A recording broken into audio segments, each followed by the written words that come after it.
Punjabi radio USA ਸੁਣ ਰਹੇ, social media ਦੇ ਜ਼ਰੀਏ ਦੇਖ ਰਹੇ ਦਰਸ਼ਕਾਂ ਨੂੰ, ਸਰੋਤਿਆਂ ਨੂੰ, ਸਾਰਿਆਂ ਨੂੰ ਪਿਆਰ ਸਤਿਕਾਰ ਸਨੇਗੀ ਜਹੀ ਸਤਿ ਸ੍ਰੀ ਅਕਾਲ। ਵਾਹਿਗੁਰੂ ਜੀ ਕਾ ਖਾਲਸਾ, ਵਾਹਿਗੁਰੂ ਜੀ ਕੀ ਫਤਿਹ। ਪ੍ਰੋਗਰਾਮ ਪਹਿਲਾ ਪਾਣੀ ਜਿਉ ਹੈ, ਇਸ ਭਾਗ ਦੇ ਵਿੱਚ ਸਭਨਾਂ ਨੂੰ ਜੀ ਆਇਆਂ ਨੂੰ ਆਖਦੇ ਹਾਂ। ਜਿਵੇਂ ਆਪਾਂ ਪ੍ਰੋਗਰਾਮ ਦੇ ਪਹਿਲੇ ਹਿੱਸਿਆਂ ਦੇ ਵਿੱਚ ਗੱਲਬਾਤ ਕਰਕੇ ਹਟੇ ਹਾਂ ਕਿ ਕਿਸ ਤਰੀਕੇ ਦੇ ਨਾਲ ਪੰਜਾਬ ਦੇ ਜਿਹੜੇ ਪਾਣੀਆਂ ਦਾ ਪੱਤਣਾਂ ਦਾ ਜਿਹੜਾ ਲੈਵਲ ਆ ਉਹ ਲਗਾਤਾਰ ਘਟਦਾ ਜਾ ਰਿਹਾ ਆ। ਉਹ ਕਿਹੜੇ ਲੈਵਲ ਦੇ ਉੱਤੇ ਇਸ ਟਾਈਮ ਕਿਹੜੇ ਹਲਕਿਆਂ ਦੇ ਵਿੱਚ ਕਿਹੜੇ ਜ਼ਿਲ੍ਹਿਆਂ ਦੇ ਵਿੱਚ ਪਹੁੰਚੇ ਆ, ਉਸ ਦੇ ਬਾਰੇ ਆਪਾਂ ਗੱਲਬਾਤ ਕੀਤੀ ਸੀ।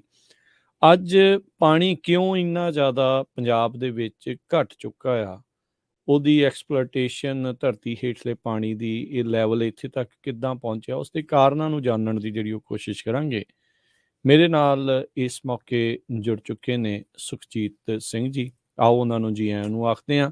ਸੁਖਜੀਤ ਸਿੰਘ ਜੀ, ਜੀ ਆਇਆਂ ਨੂੰ ਸਵਾਗਤ ਹੈ। ਵਾਹਿਗੁਰੂ ਜੀ ਕਾ ਖਾਲਸਾ, ਵਾਹਿਗੁਰੂ ਜੀ ਕਾ ਖਾਲਸਾ, ਵਾਹਿਗੁਰੂ ਜੀ ਕੀ ਫਤਿਹ।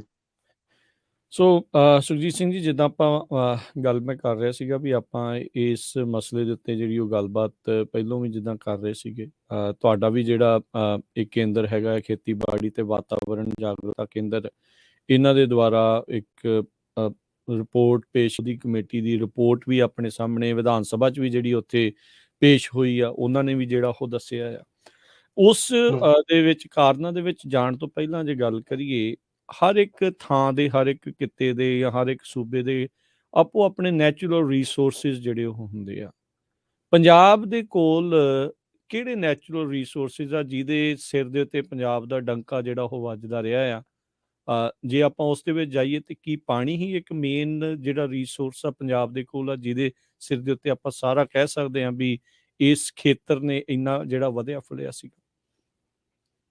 ਜੀ ਬਿਲਕੁਲ, ਜੇਕਰ ਨੈਚੁਰਲ ਰਿਸੋਰਸਸ ਦੀ ਗੱਲ ਕਰੀਏ ਤਾਂ ਪੰਜਾਬ ਦੇ ਕੋਲੇ ਜਿਹੜਾ ਇਕਲੌਤਾ ਨੈਚੁਰਲ ਰਿਸੋਰਸ ਹੈਗਾ ਆ ਉਹ ਪਾਣੀ ਹੈ।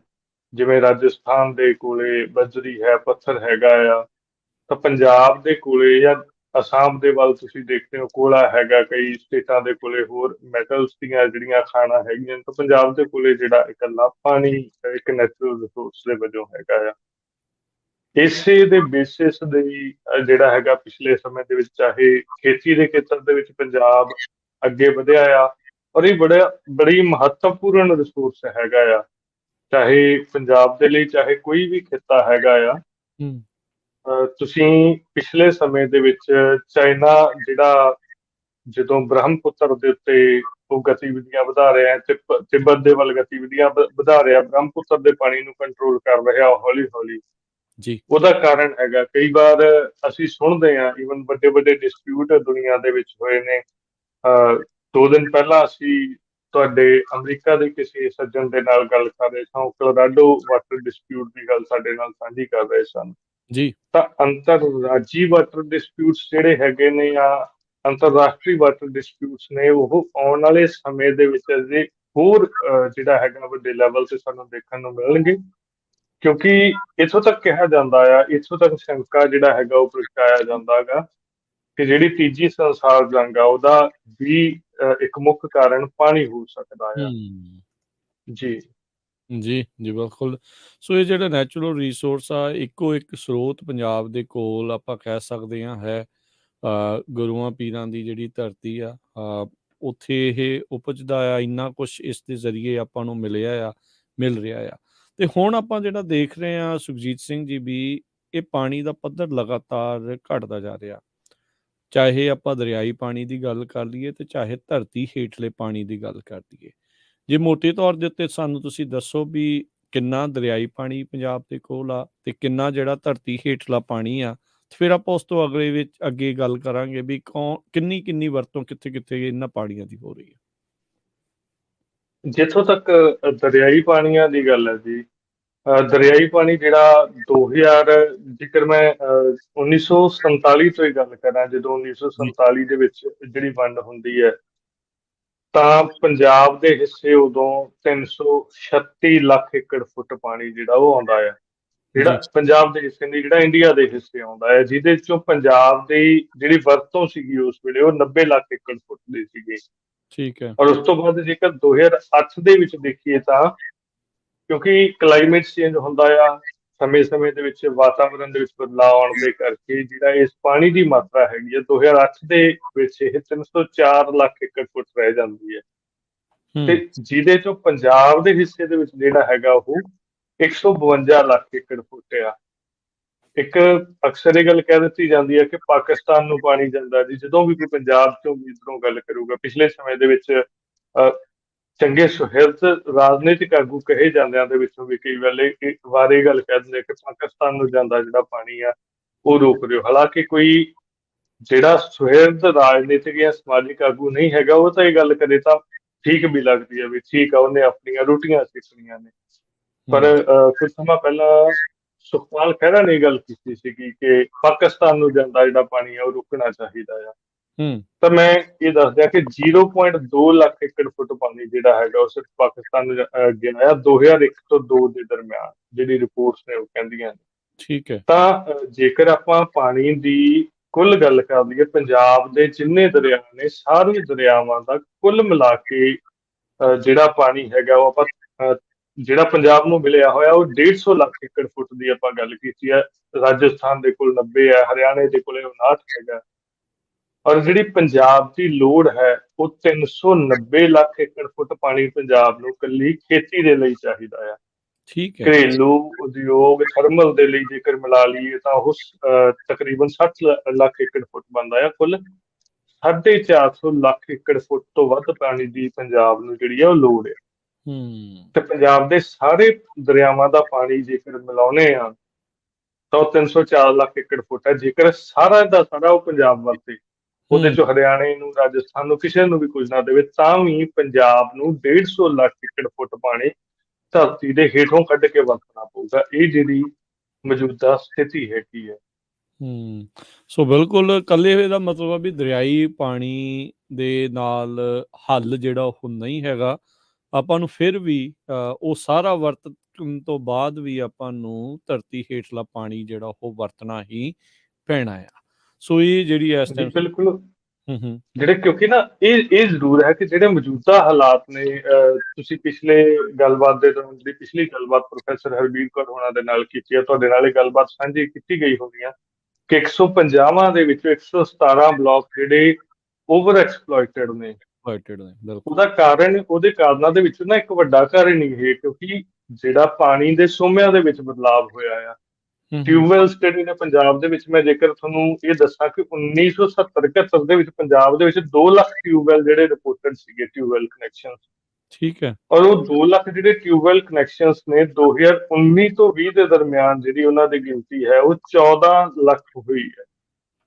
ਇਹ 2019 ਤੋਂ 20 ਦਾ ਡਾਟਾ ਆ। ਅੱਜ ਅਸੀਂ 23 ਦੇ ਵਿੱਚ ਬੈਠੇ ਹਾਂ। ਤਾਂ ਕਿੰਨੀ ਗਿਣਤੀ ਵਧੀ ਆ। ਜਿਹੜਾ ਟਿਊਬਵੈਲਾਂ ਦੇ ਰਾਹੀਂ ਪਹਿਲਾਂ ਜਿਹੜਾ ਆ 19,30,000 ਹੈਕਟੇਅਰ ਰਕਬਾ ਜਿਹੜਾ ਉਹ ਸਿੰਜਿਆ ਜਾਂਦਾ ਸੀ, ਹੁਣ 29,30,000 ਜਿਹੜਾ ਹੈਗਾ ਉਹ ਸਿੰਜਿਆ ਜਾਂਦਾ ਆ। ਤਾਂ ਜਿਹੜਾ ਜਿੰਨਾ, ਕਿਉਂਕਿ ਜੇਕਰ ਸਾਨੂੰ ਦਰਿਆਈ ਪਾਣੀ ਮਿਲੂਗਾ ਆਪਣੇ ਖੇਤਾਂ ਨੂੰ ਲਾਉਣ ਦੇ ਲਈ, ਉਨੀ ਜਿਹੜੀ ਵਰਤੋਂ ਹੈ ਉਹ ਜ਼ਮੀਨੀ ਪਾਣੀ ਦੀ ਘਟੂਗੀ। ਔਰ ਜਿੰਨੇ ਪੰਜਾਬ ਦੇ ਲੋਕਾਂ ਦਾ ਆਰਥਿਕ ਨੁਕਸਾਨ ਇਹਦੇ ਵਿੱਚ ਹੋ ਰਿਹਾ ਨਾ, ਤੁਸੀਂ ਦੇਖੋ ਕਿ ਅਸੀਂ ਜਦੋਂ ਸਕੂਲਾਂ ਦੇ ਵਿੱਚ ਪੜ੍ਹਦੇ ਸਾਂ ਉਦੋਂ ਤੋਂ ਹੀ ਵਿਦਿਆਰਥੀ ਪੜ੍ਹਨਾ ਸ਼ੁਰੂ ਹੋ ਜਾਂਦਾ ਕਿ ਜਿਹੜੀ ਦਰਿਆ ਦੀ ਮਿੱਟੀ ਹੈ ਨਾ, ਉਹ ਜਰਤੌਲ ਮਿੱਟੀ ਉਹਨੂੰ ਲਿਖਦੇ ਹੁੰਦੇ ਸੀ ਪੰਜਾਬੀ ਦੇ ਵਿੱਚ, ਕਿ ਉਹ ਬੜੀ ਉਪਜਾਊ ਮਿੱਟੀ ਹੈ ਕਿਉਂਕਿ ਉਹਨੇ ਅਲੱਗ-ਅਲੱਗ ਜਿਹੜੇ ਉਹਦੇ 'ਚ ਜੀਵ ਜੰਤੂ ਮਰੇ ਹੋਏ ਉਹਨਾਂ ਤੋਂ ਅੱਗੇ ਇੱਕ ਤਰੀਕੇ ਨਾਲ ਖਾਦ ਬਣਦੀ ਹੈ, ਜਾਂ ਜਿੰਨਾ ਵੀ ਕੋਈ ਜੜੀ ਬੂਟੀ ਦੇ ਨਾਲ ਖਾਦ ਬਣੀ ਉਹ ਸਾਰੇ ਦੀ ਸਾਰੀ ਜਿਹੜੀ ਉਹ ਪਾਣੀ ਦੇ ਥਰੂ ਖੇਤਾਂ ਨੂੰ ਮਿਲਣੀ। ਹੁਣ ਸਾਨੂੰ ਨਾਈਟ੍ਰੋਜਨ ਪਾਉਣੀ ਪੈਂਦੀ ਹੈ, ਸਾਨੂੰ DAP ਪਾਉਣੀ ਪੈਂਦੀ ਹੈ, ਬਹੁਤ ਸਾਰੀਆਂ ਜਿਹੜੀਆਂ ਨੇ ਉਹ ਖਾਦਾਂ ਅਲੱਗ-ਅਲੱਗ ਤਰ੍ਹਾਂ ਦੀਆਂ ਵਰਤਣੀਆਂ ਪੈਂਦੀਆਂ, ਐਡੀਸ਼ਨਲੀ ਉਹਨੂੰ ਇਨਪੁਟ ਦੇਣੀ ਪੈਂਦੀ ਆ।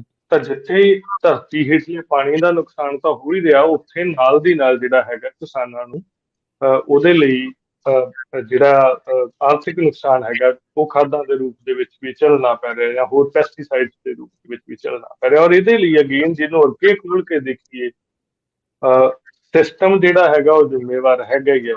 ਇਹ ਇੱਕ ਕਾਰਨ ਹੈਗਾ, ਮੁੱਖ ਕਾਰਨਾਂ ਦੇ ਵਿੱਚੋਂ ਮੈਂ ਇਸੇ ਨੂੰ ਅੱਗੇ ਇਸ ਕਰਕੇ ਤੋਰ ਰਿਹਾ। ਇੱਕ ਤਾਂ ਹੁਣ ਤੱਕ ਤਰੀਕੇ ਦੇ ਨਾਲ ਦਰਿਆਈ ਪਾਣੀਆਂ ਦੀ ਜਿਹੜੀ ਦਾਅਵੇਦਾਰੀ ਹੈਗੀ ਆ ਪੰਜਾਬ ਦੇ ਰਾਜਨੀਤਿਕ ਲੋਕਾਂ ਨੇ ਉਹ ਕੀਤੀ ਹੋਈ ਨਹੀਂ। ਠੀਕ ਹੈ 1982 ਦੇ ਵਿੱਚ ਪੰਜਾਬ ਅਤੇ ਹਰਿਆਣਾ ਜਿਹੜੀ ਅਦਾਲਤ ਹੈਗੀ ਆ ਹਾਈ ਕੋਰਟ ਆ, ਉਹਦੇ ਵਿੱਚ ਉਹ ਕੇਸ ਲਗਾਇਆ ਗਿਆ ਸੀ। ਉਹ ਬਾਅਦ ਦੇ ਵਿੱਚ ਸੁਪਰੀਮ ਕੋਰਟ ਬੜੇ ਚਲਾਕੀ ਦੇ ਨਾਲ ਮੂਵ ਕਰਵਾ ਲਿਆ ਗਿਆ, ਜਿਹਦੇ ਤੇ ਅਜੇ ਤੱਕ ਕੋਈ ਸੁਣਵਾਈ ਜਿਹੜੀ ਉਹ ਨਹੀਂ ਹੋਏਗੀ। ਠੀਕ ਹੈ ਸਮੇਂ-ਸਮੇਂ ਤੇ ਜਦੋਂ ਕੈਪਟਨ ਅਮਰਿੰਦਰ ਸਿੰਘ ਹੋਣਾ ਨੇ ਇੱਕ termination of Punjab water agreement ਜਿਹੜਾ ਜਾਰੀ ਕੀਤਾ ਸੀਗਾ, ਵਿਧਾਨ ਸਭਾ ਦੇ ਵਿੱਚ ਉਹ ਮਤਾ ਪਾਸ ਕੀਤਾ ਸੀਗਾ, ਤਾਂ ਉਹਦੇ 'ਚ ਵੀ ਇੱਕ ਨਲਾਇਕੀ ਇਹ ਵਰਤੀ ਗਈ ਕਿ ਜਿਹੜਾ ਪਾਣੀ ਜਾ ਰਿਹਾ ਹੈਗਾ ਆਲਰੇਡੀ, ਉਹ ਉਸੇ ਤਰ੍ਹਾਂ ਦੇ ਨਾਲ ਜਾਂਦਾ ਰਹੂਗਾ। ਠੀਕ ਹੈ ਹਾਲਾਂਕਿ ਉਹ ਵੀ ਜਾਂਦਾ ਨਹੀਂ ਰਹਿਣਾ ਚਾਹੀਦਾ ਸੀਗਾ, ਕਿਉਂਕਿ ਉਹ ਨਾਨ ਰਾਈਪੇਰੀਅਨ ਸਟੇਟਾਂ ਨੇ। ਨਾਨ ਰਾਈਪੇਰੀਅਨ ਸਟੇਟਾਂ ਨੂੰ ਜਦੋਂ ਇੰਡੀਆ ਦਾ ਕਾਨੂੰਨ ਜਿਹੜਾ ਹੈਗਾ ਉਹ ਰਾਈਪੇਰੀਅਨ ਸਿਧਾਂਤ ਤੇ ਜਿਹੜਾ ਬੇਸਿਨ ਸਿਧਾਂਤ ਹੈਗਾ, ਬੇਸਿਨ ਦੇ ਸਿਧਾਂਤ ਨੂੰ ਮਾਨਤਾ ਦਿੰਦਾ ਆ।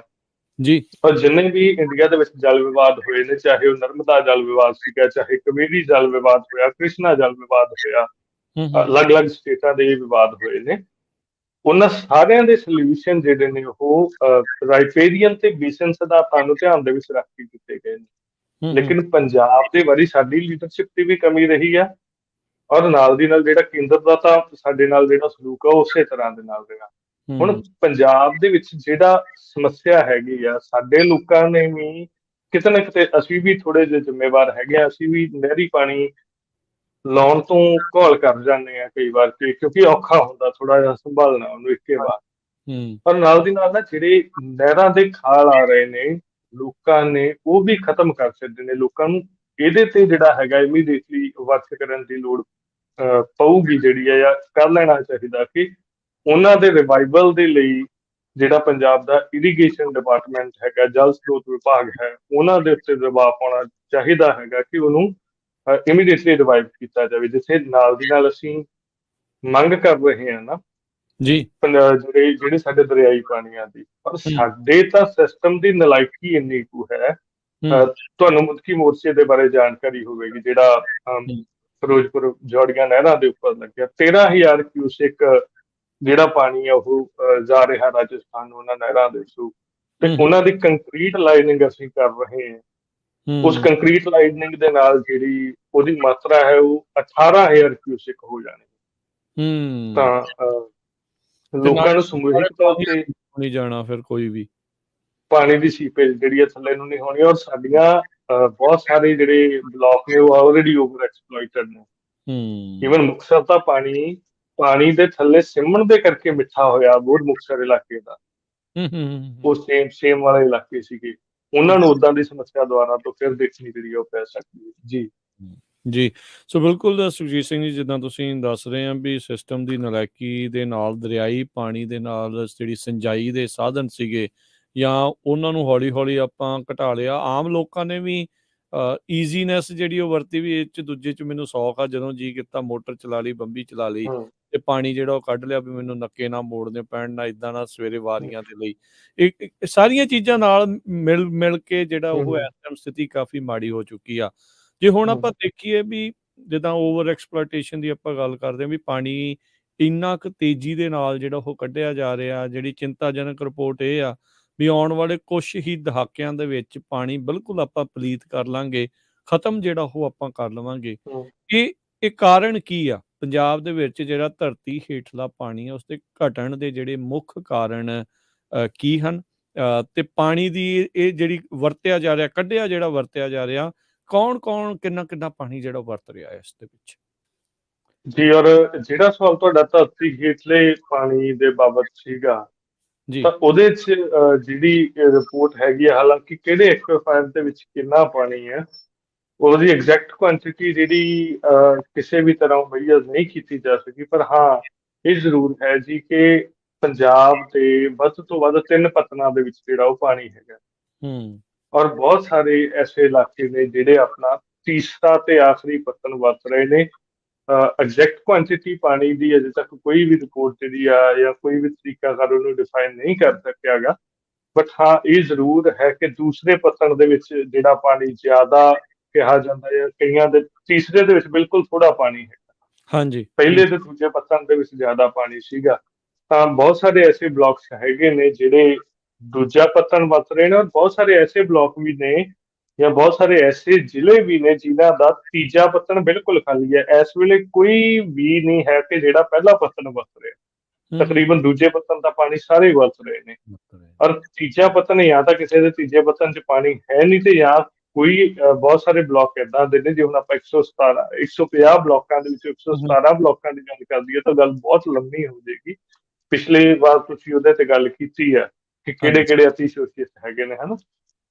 ਬਹੁਤ ਸਾਰੇ ਐਸੇ ਬਲਾਕ ਨੇ ਜਿਹੜੇ ਸਿਰਫ ਆਖਰੀ ਪੱਤਣ ਦਾ ਪਾਣੀ ਜਿਹੜਾ ਵਰਤ ਰਹੇ ਨੇ। ਕੁਆਂਟੀਟੀ ਉਹਦੀ ਜਿਹੜੀ ਉਹ ਨਹੀਂ ਦੱਸੀ ਜਾ ਸਕਦੀ। ਜੇ ਤੱਕ ਕਿਸੇ ਵੀ ਤਰੀਕਾਕਾਰ ਦੇ ਵਿੱਚ ਉਹ ਕੁਆਂਟੀਟੀ ਨਹੀਂ ਦੱਸੀ ਜਾ ਸਕੀ ਕਿ ਕਿੰਨਾ ਬਾਕੀ ਹੈ। ਹਾਂ, ਇਹ ਜ਼ਰੂਰ ਸਮਾਂ ਜ਼ਰੂਰ ਦੱਸਿਆ ਜਾ ਚੁੱਕਿਆ ਹੈ। ਉਹ ਨਾਸਾ ਦੀ ਰਿਪੋਰਟ ਵੀ ਆਈ ਸੀ, ਕੇਂਦਰੀ ਜਿਹੜਾ ਜਲ ਕਮਿਸ਼ਨ ਹੈ ਭਾਰਤ ਸਰਕਾਰ ਦਾ, ਉਹਦੀ ਰਿਪੋਰਟ ਵੀ ਆ 2021 ਚ ਜਿਹੜਾ ਪੰਜਾਬ ਸਰਕਾਰ ਨੇ ਜਾਰੀ ਕੀਤੀ ਹੈ ਰਿਪੋਰਟ, ਉਹ ਵੀ ਹੈ। ਤਾਂ ਉਹ ਤਕਰੀਬਨ 2035 ਕੁ ਤੱਕ ਦਾ ਸਮਾਂ ਪੰਜਾਬ ਦੇ ਪਾਣੀਆਂ ਦਾ ਦੱਸਦੇ ਆ ਕਿ ਜ਼ਮੀਨੀ ਪਾਣੀਆਂ ਦਾ ਹੈਗਾ। ਜੀ ਜੀ ਜੀ ਜੀ ਬਿਲਕੁਲ। ਸੋ ਵਾਕਿਆ ਜਦੋਂ ਆਪਾਂ ਨੂੰ ਲਾਸਟ ਟਾਈਮ ਜਿਹੜੇ ਦੱਸ ਰਹੇ ਸੀਗੇ ਪ੍ਰੋਫੈਸਰ ਸਾਹਿਬ, ਉਹਨਾਂ ਨੇ ਇੱਦਾਂ ਹੀ ਦੱਸ ਰਹੇ ਸੀਗੇ ਵੀ ਸਾਰੇ ਪੱਤਣਾਂ 'ਚ ਪਾਣੀ ਨਹੀਂ, ਸਾਰੇ ਜਗ੍ਹਾ ਸਾਰੇ ਪੱਤਣ ਹੈ ਵੀ ਨਹੀਂ। ਸੋ ਜੇ ਓਵਰ ਐਕਸਪਲੋਟੇਸ਼ਨ ਕਰਦੇ ਰਹੇ ਤਾਂ ਫਿਰ ਬਚਣਾ ਕੁਛ ਨਹੀਂ। ਉਹਨਾਂ ਜ਼ਿਲ੍ਹਿਆਂ ਦੇ ਲਈ ਫਿਰ ਬੜੀ ਔਖ ਜਿਹੜੀ ਉਹ ਆਉਣੀ ਆ। ਇੱਥੇ ਤਾਂ ਪਹਿਲਾਂ ਹੀ ਪੰਜਾਬ ਕੇਂਦਰ ਦੇ ਨਾਲ ਜੂਝ ਰਿਹਾ ਆ, ਤੇ ਫਿਰ ਆਪਸੀ ਜ਼ਿਲ੍ਹਿਆਂ ਦੀ ਲੜਾਈ ਦੇ ਵਿੱਚ ਤਾਂ ਪੰਜਾਬ ਹੋਰ ਵੀ ਜ਼ਿਆਦਾ ਜਿਹੜਾ ਉਹ ਵੰਡ ਹੋ ਜਾਊਗੀ, ਉਹ ਕੰਮ ਜਿਹੜਾ ਉਹ ਖਰਾਬ ਹੁੰਦਾ ਜਾਊਗਾ। ਸੋ ਆਪਾਂ ਨੂੰ ਬੜੀ ਸੁਹਿਰਦਤਾ ਦੇ ਨਾਲ ਇਸ ਦੇ ਸੋਲਿਊਸ਼ਨਸ ਦੇ ਵੱਲ ਨੂੰ ਵਧਣਾ ਆ। ਤੇ ਹੁਣ ਆਪਾਂ ਗੱਲ ਕਰੀਏ ਸੁਖਜੀਤ ਸਿੰਘ ਜੀ, ਕਿਹੜਾ ਖੇਤਰ ਕਿੰਨਾ ਕਿੰਨਾ ਪਾਣੀ ਜਿਹੜਾ ਉਹ ਇਸ ਟਾਈਮ ਵਰਤ ਰਿਹਾ ਹੈਗਾ ਆ, ਤੇ ਫਿਰ ਆਪਾਂ ਵਧਾਂਗੇ ਕਾਰਨਾਂ ਵੱਲ ਨੂੰ ਵੀ ਇੰਨੀ ਜਲਦੀ ਇੰਨੀ ਤੇਜ਼ੀ ਦੇ ਨਾਲ ਪਾਣੀ ਜਿਹੜਾ ਉਹ ਕਿਉਂ ਘਟਦਾ ਜਾ ਰਿਹਾ। ਜੇਕਰ ਖੇਤਰਾਂ ਦੀ ਗੱਲ ਕਰੀਏ ਤਾਂ ਜੀ ਸਭ ਤੋਂ ਵੱਧ ਪੰਜਾਬ ਦੇ ਵਿੱਚ ਖੇਤੀ ਦੇ ਲਈ ਪਾਣੀ ਦੀ ਵਰਤੋਂ ਹੋ ਰਹੀ ਹੈ। ਠੀਕ ਹੈ। ਪੰਜਾਬ ਦਾ ਮੁੱਖ ਜਿਹੜਾ ਕਿੱਤਾ ਉਹ ਖੇਤੀ ਹੈ। ਪੰਜਾਬ ਦੇ ਵਿੱਚ ਜਿਹੜੀ ਜ਼ਮੀਨ ਹੈ ਉਹ ਬੜੀ ਉਪਜਾਊ ਹੈ, ਤਾਂ ਖੇਤੀ ਦੇ ਲਈ ਲਾਹੇਵੰਦ, ਤਾਂ ਖੇਤੀ ਕੀਤੀ ਜਾਣੀ ਸੁਭਾਵਿਕ ਆ। ਤਾਂ ਸਭ ਤੋਂ ਵੱਧ ਪਾਣੀ ਦੀ ਜੇਕਰ ਕੁੱਲ ਵਰਤੋਂ ਨੂੰ ਦੇਖੀਏ ਤਾਂ ਉਹਦੇ ਵਿੱਚੋਂ 94% ਜਿਹੜਾ ਪਾਣੀ ਹੈ, 94% ਤੋਂ ਵੀ ਵੱਧ ਪਾਣੀ ਜਿਹੜਾ ਉਹ ਖੇਤੀ ਦੇ ਲਈ ਵਰਤਿਆ ਜਾਂਦਾ ਹੈ। ਔਰ ਜੇਕਰ ਡੋਮੈਸਟਿਕ ਯੂਜ਼ ਜਿਹੜੀ ਹੈਗੀ ਉਹ ਚਾਹੇ ਸ਼ਹਿਰਾਂ ਦੀ ਹੈ ਚਾਹੇ ਪਿੰਡਾਂ ਦੀ, ਉਹਨੂੰ ਮਿਲਾ ਲਈਏ ਤਾਂ ਉਹ 3.8% ਬਣਦੀ ਹੈ। ਠੀਕ ਹੈ। ਤਕਰੀਬਨ 4% ਕਹਿ ਲਓ। 94% ਸਾਡੇ ਕੋਲੇ ਖੇਤੀ ਦੇ ਲਈ, ਔਰ ਘਰੇਲੂ ਖੇਤਰ ਦੇ ਲਈ ਕੇਵਲ 4% ਹੈਗਾ ਜੀ ਵਰਤੋਂ। ਉਦਯੋਗਿਕ ਖੇਤਰ ਜਿਹੜਾ ਹੈਗਾ ਉਹ ਕੇਵਲ 0.7% ਜਿਹੜਾ ਹੈਗਾ ਪਾਣੀ ਵਰਤ ਰਿਹਾ ਹੈ। ਠੀਕ ਹੈ। ਜਾਂ ਜੇਕਰ ਤੁਸੀਂ ਥਰਮਲ ਨੂੰ ਉਦਯੋਗਿਕ ਦੇ ਨਾਲ ਮਿਲਾ ਕੇ ਦੇਖਣਾ ਤਾਂ, ਕਿਉਂਕਿ ਥਰਮਲ ਵੀ ਆਪਣੇ ਆਪ ਦੇ ਵਿੱਚ ਇੱਕ ਇੰਡਸਟਰੀ ਹੈ ਚਲੋ, ਤਾਂ 1.7 ਹੋ ਜਾਂਦਾ। ਤਾਂ ਜਿਹੜਾ ਵੱਡਾ ਹਿੱਸਾ ਆ ਉਹ ਖੇਤੀ ਦੇ ਲਈ ਹੀ ਵਰਤਿਆ ਜਾ ਰਿਹਾ ਆ, ਜਿਹੜਾ ਪੰਜਾਬ ਦੇ ਪਾਣੀਆਂ ਦਾ ਗਾ। ਜੀ ਠੀਕ ਹੈ। ਸੋ ਇਹ ਕਿਤੇ ਨਾ ਕਿਤੇ ਸੁਖਜੀਤ ਸਿੰਘ ਜੀ, ਜਦੋਂ ਇਦਾਂ ਦੇ ਆંકੜੇ ਆਉਂਦੇ ਆ, ਆਮ ਲੋਕ ਪੰਜਾਬ ਵਾਲੇ ਤਾਂ ਚਲੋ ਜਾਣਦੇ, ਕਿਉਂਕਿ ਬਹੁਤੇ ਲੋਕ ਵੀ ਖੇਤੀ ਦੇ ਉੱਤੇ ਹੀ ਹੈਗੇ ਆ, ਉਹ ਉਹਦੇ ਤੇ ਡਿਪੈਂਡ ਆ, ਉਹਨਾਂ ਨੂੰ ਉਹਦੇ ਨਾਲ ਹੀ ਰੁਜ਼ਗਾਰ ਆ, ਉਹਦੇ ਨਾਲ ਹੀ ਰੋਜੀ ਰੋਟੀ ਜਿਹੜੀ ਆ ਸਾਰਿਆਂ ਦੀ ਚੱਲਦੀ ਆ।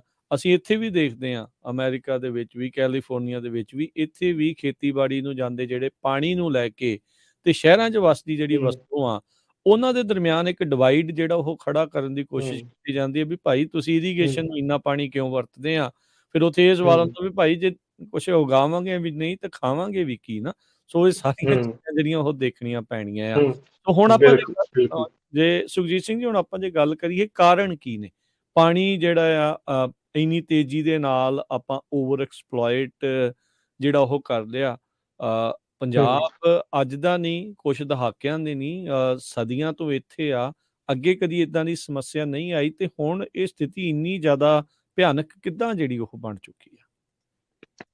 ਇਹਦੇ ਜੇਕਰ ਮੁੱਖ ਕਾਰਨਾਂ ਦੀ ਗੱਲ ਕਰੀਏ ਤਾਂ 5 ਕੁ ਕਾਰਨਾਂ ਦੇ ਵਿੱਚ ਵੰਡਿਆ ਹੈਗਾ ਇਸਨੂੰ ਅਸੀਂ। ਪਹਿਲੀ ਤਾਂ ਇਹੀ ਆਪਾਂ ਕਹਿ ਲਈਏ ਕਿ ਖੇਤੀ ਦੇ ਲਈ ਜਿਹੜਾ ਪਾਣੀ ਦੇ ਸੋਮਿਆਂ ਦੇ ਵਿੱਚ ਬਦਲਾਅ ਹੋਇਆ ਆ।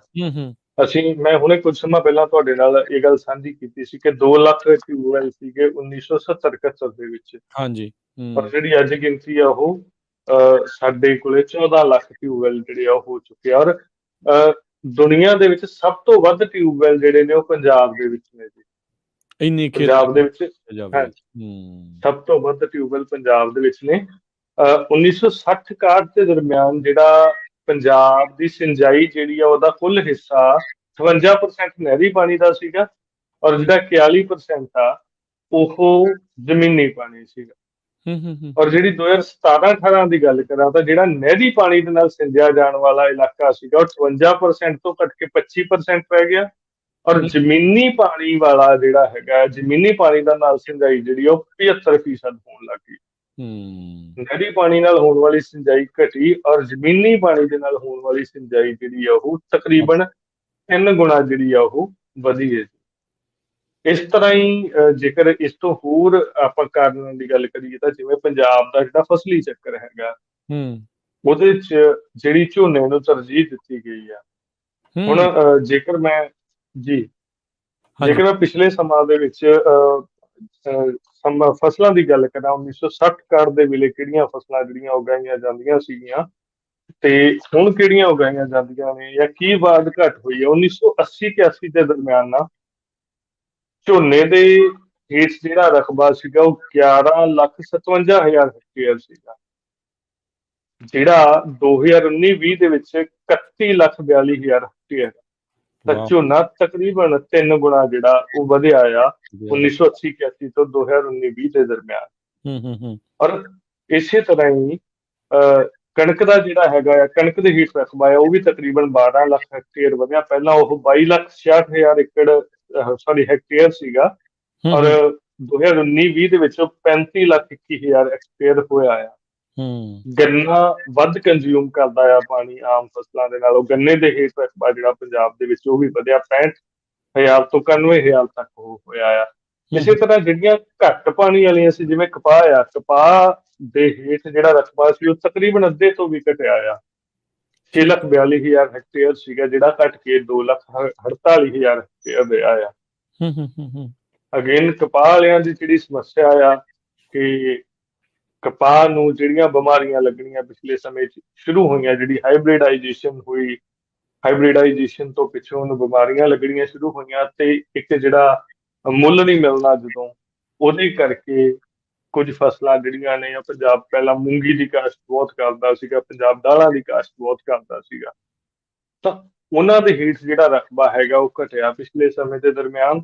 ਜਿਹੜਾ ਕਿਉਂਕਿ ਝੋਨੇ ਤੇ ਕਣਕ ਦੀ ਜਿਹੜੀ ਸਮੱਸਿਆ ਹੈ ਨਾ, ਉਹ ਇਹੀ ਹੈ ਕਿ ਤੁਹਾਨੂੰ ਥੋੜਾ ਸਮਾਂ ਦੇਣਾ। ਜਿਵੇਂ ਹੁਣ ਤੁਸੀਂ ਸਬਜ਼ੀਆਂ ਦੇ ਉੱਪਰ ਜੇਕਰ ਕੰਮ ਕਰਨਾ ਆ ਜੀ, ਸਾਡੇ ਵੀ ਜਿਹੜਾ ਸਾਡਾ ਨੁਕਸ ਹੈਗਾ, ਸਾਡਾ ਲੋਕਾਂ ਦਾ ਜਿਹੜਾ ਨੁਕਸ ਹੈ, ਅਸੀਂ ਵੀ ਇੱਕ ਵਾਰ ਉਸ ਕ੍ਰੌਪ ਨੂੰ, ਉਸ ਫਸਲ ਨੂੰ ਬੀਜਣ ਤੋਂ ਬਾਅਦ ਚਾਹੁੰਦੇ ਹਾਂ ਕਿ ਸੁਖਾਲੇ ਹੋ ਜਾਈਏ, ਸਾਨੂੰ ਸਮਾਂ ਘੱਟ ਦੇਣਾ ਪਵੇ। ਪਰ ਜੇਕਰ ਵੱਧ ਇਨਕਮ ਦੀ ਗੱਲ ਕਰੀਏ, ਬਹੁਤ ਸਾਰੇ ਲੋਕਾਂ ਦੇ ਨਾਲ ਸਾਡਾ ਸਮੇਂ-ਸਮੇਂ ਤੇ ਰਾਬਤਾ ਹੁੰਦਾ, ਬਹੁਤ ਇਨਕਮ ਇਹਦੇ ਤੋਂ ਕੱਢਦੇ ਨੇ ਉਹ, ਤੇ ਜਿਹੜੇ ਸਮਾਂ ਵੱਧ ਦਿੰਦੇ ਨੇ, ਚਾਹੇ ਉਹ ਫੁੱਲਾਂ ਦੀ ਖੇਤੀ ਕਰਦੇ ਨੇ, ਤੇ ਮੁੱਲਾਂਪੁਰ ਦੇ ਲਾਗੇ ਲੁਧਿਆਣੇ ਦੇ ਪਿਛਲੇ ਸਮੇਂ ਦੇ ਵਿੱਚ ਕਿਸੇ ਨੇ ਕਾਫੀ ਲੰਮਾ ਸਮਾਂ ਫੁੱਲਾਂ ਦੀ ਖੇਤੀ ਕੀਤੀ ਸੀਗੀ।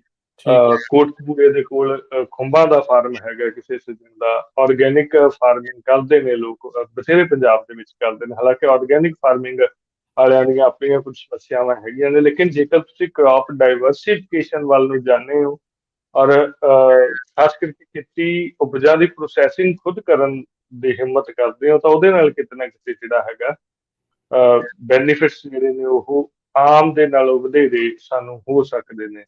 ਇਸੇ ਤਰ੍ਹਾਂ ਹੀ ਨਾ ਆਪਾਂ ਜਿਵੇਂ ਦੋ ਕਾਰਨਾਂ ਦੀ ਗੱਲ ਕੀਤੀ ਹੈ, ਸੋਮਿਆਂ ਦੇ ਵਿੱਚ ਬਦਲਾਅ ਹੋਇਆ, ਜਿਹੜੇ ਰਿਸੋਰਸ ਅਸੀਂ ਖੇਤੀ ਦੇ ਲਈ ਯੂਜ਼ ਕਰ ਰਹੇ ਹਾਂ, ਔਰ ਦੂਸਰਾ ਆਪਾਂ ਕਰਿਆ ਸੀ ਕਿ ਝੋਨੇ ਨੂੰ ਤਰਜੀਹ ਦਿੱਤੀ ਹੈ ਜਿਹੜੀ ਹੈ।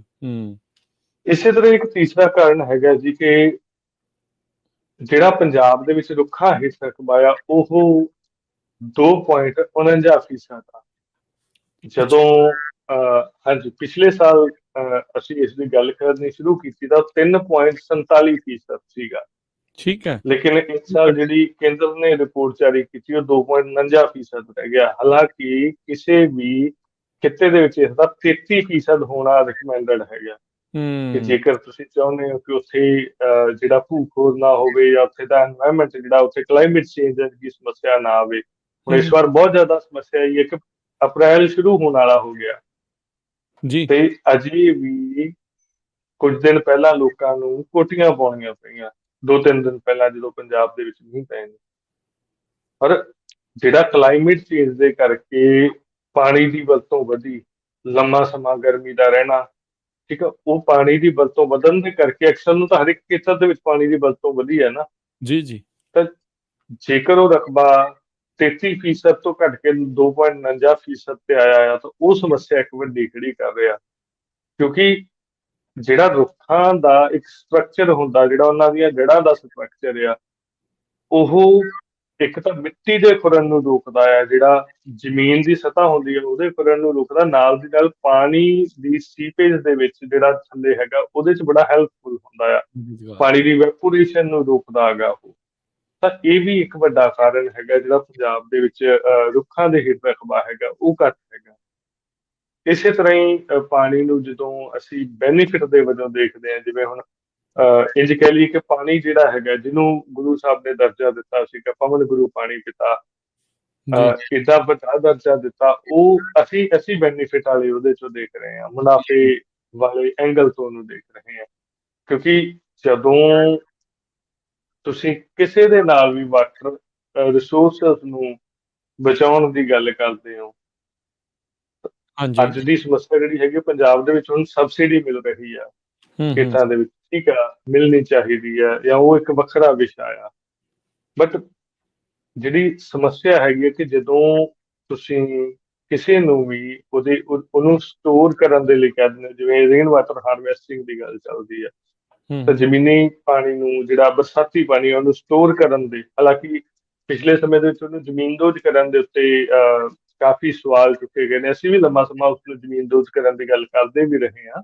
ਹੂੰ ਪਰ ਕੁਝ ਦਿਨ ਪਹਿਲਾਂ ਸਾਡੀ ਅਰਸ਼ਦੀਪ ਸਿੰਘ ਹੋਰਾਂ ਦੇ ਨਾਲ ਗੱਲ ਹੋ ਰਹੀ ਸੀਗੀ, ਜੀ। ਤਾਂ ਜਿਹੜੇ ਅਲੱਗ-ਅਲੱਗ ਯੂਨੀਵਰਸਿਟੀਜ਼ 'ਚ ਪੜ੍ਹ ਰਹੇ ਆ ਜਾਂ ਵਿਦੇਸ਼ਾਂ ਦੇ ਵਿੱਚ ਜਿਹੜੀ ਟੈਕਨੀਕਸ ਵਰਤੀ ਜਾ ਰਹੀ ਹੈ, ਹਾਲਾਂਕਿ ਪੰਜਾਬ ਦੀ ਖੇਤੀਬਾੜੀ ਯੂਨੀਵਰਸਿਟੀ ਗ੍ਰੈਵਿਟੀ ਫਿਲਟਰ ਦੇ ਨਾਲ ਜਾਂ ਨੈਚੁਰਲ ਤਰੀਕੇ ਦੇ ਨਾਲ ਉਹਨੂੰ ਜ਼ਮੀਨਦੋਜ਼ ਕਰਨ ਨੂੰ ਪ੍ਰਵਾਨਗੀ ਦਿੰਦੀ ਆ, ਉਹਦੀ ਸਿਫਾਰਿਸ਼ ਕਰਦੀ ਆ। ਹੂੰ ਪਰ ਮਿਨੀਮਮ ਜੇਕਰ ਉਹਨੂੰ ਸਟੋਰ ਕਰਨ ਦੀ ਗੱਲ ਵੀ ਕਰੀਏ, ਤਾਂ ਜਿਹੜਾ ਲੋਕ ਉਹਦੇ ਤੇ ਇਨਵੈਸਟ ਕਰਕੇ ਨਹੀਂ ਰਾਜੀ ਹੈਗੇ, ਜਾਂ ਹੂੰ ਉਸ ਤਰ੍ਹਾਂ ਦਾ ਮਾਡਲ ਅਜੇ ਪੰਜਾਬ ਦੇ ਵਿੱਚ ਪ੍ਰਫੁੱਲਿਤ ਨਹੀਂ ਹੋਇਆਗਾ। ਔਰ ਜੇਕਰ ਗੱਲ ਤਾਂ ਪਾਣੀ ਦਾ ਲੈਵਲ ਉੱਪਰ ਚੱਕਣ ਦੀ ਹੈ, ਜੇਕਰ ਤੁਸੀਂ ਕਿਸੇ ਨੂੰ ਵੀ ਉਹਨਾਂ ਦੇ ਖੇਤਾਂ ਦੇ ਨਾ ਅੱਗੇ, ਅੱਜ ਤੋਂ ਤਕਰੀਬਨ 15-20 ਸਾਲ ਪਹਿਲਾਂ ਸਾਨੂੰ ਹਰ ਇੱਕ ਖੇਤ ਦੇ ਦੁਆਲੇ ਦੁੱਖ ਬੜੇ ਮਿਲਦੇ ਹੁੰਦੇ ਸੀਗੇ। ਮਿਲਦੇ ਸੀਗੇ, ਸਹੀ ਗੱਲ। ਅਸੀਂ ਸਮੇਂ ਦੇ ਨਾਲ ਜੇ ਇਹ ਰਕਬਾ ਘਟਿਆ ਆ ਨਾ, 2.49% ਰਿਹਾ ਸੀ, ਖੇਤਾਂ ਦੇ ਜਿਹੜੇ ਕੰਢਿਆਂ ਤੇ ਰੁੱਖ ਸੀ ਉਹ ਵੀ ਪੱਟ ਚੁੱਕੇ ਸਾਰੇ ਦੇ ਸਾਰੇ। ਹੂੰ ਹੁਣ ਜੇ ਤੁਸੀਂ ਕਿਸੇ ਨੂੰ, ਹਾਲਾਂਕਿ ਬਹੁਤ ਸਾਰੇ ਲੋਕਾਂ ਨੇ ਪਿਛਲੇ ਸਮੇਂ ਦੇ ਵਿੱਚ ਚਿੜੀਆਂ ਵਗੈਰਾ ਲਗਾਈਆਂ ਨੇ, ਕਿੱਲੇ 2-2 ਕਿੱਲੇ 3-3 ਕਿੱਲੇ ਦੇ ਵਿੱਚ ਵੀ, ਜਾਂ ਹੂੰ 10 ਮਰਲੇ 20 ਮਰਲੇ ਤੇ ਜਿੰਨੀ ਅਗਲੇ ਦੀ ਸਮਰੱਥਾ ਆ। ਬਟ ਅਸੀਂ ਇਸੇ ਕਰਕੇ ਉਹ ਰੁੱਖਾਂ ਨੂੰ ਪੱਟ ਸੁੱਟਿਆ ਕਿ ਉਹਦੇ ਥੱਲਿਓਂ ਸਾਡਾ ਕੋਈ 10 ਕਿਲੋ 5 ਕਿਲੋ ਕਣਕ ਜਾਂ ਝੋਨੇ ਦੀ ਉਪਜ ਜਿਹੜੀ ਆ ਉਹ ਘਟੂਗੀ, ਹੂੰ ਉਹਨੇ ਅਗੇਨ ਉਸ ਚੀਜ਼ ਨੂੰ ਇੰਪੈਕਟ ਕੀਤਾ ਹੈਗਾ। ਤਾਂ ਇਹ ਜਿਹੜੇ ਮੁੱਖ ਤੌਰ ਤੇ ਮੋਟੇ-ਮੋਟੇ ਜਿਹੜੇ ਕਾਰਨ ਨੇ, ਚਾਹੇ ਉਹ ਮਟੀਰੀਅਲਿਸਟਿਕ ਹੋਣਾ ਸਾਡਾ, ਚਾਹੇ ਉਹਨੂੰ ਬੈਨੀਫਿਟ ਦੇ ਵਿੱਚ, ਜਾਂ ਹਰ ਇੱਕ ਚੀਜ਼ ਦੇ ਵਿੱਚੋਂ ਬੈਨੀਫਿਟ ਦੇਖਣਾ, ਅੰਤ ਨੂੰ ਗੱਲ ਤੇ ਉੱਥੇ ਮੁੱਕਦੀ ਹੈ ਨਾ, ਹੂੰ ਜਿਹੜੀ ਗੁਰੂ ਸਾਹਿਬ ਗੱਲ ਕਰਦੇ ਆ ਕਿ ਬਿਨਾਂ ਸੰਤੋਖ ਨਹੀਂ ਕੋ ਰਾਜਾ ਆਲੀ, ਭੁੱਖ ਤੇ ਉਤਰਨੀ ਨਹੀਂ ਬੰਦੇ ਦੀ। ਤਾਂ ਨਹੀਂ। ਜੇਕਰ ਥੋੜਾ ਜਿਹਾ ਜ਼ਿੰਮੇਵਾਰ ਹੋ ਕੇ ਚੱਲਾਂਗੇ, ਤਾਂ ਕਿਤੇ ਨਾ ਕਿਤੇ ਜਿਹੜੀ ਲਾਹੇ ਵਾਲੀ ਗੱਲ ਹੈਗੀ। ਜੀ।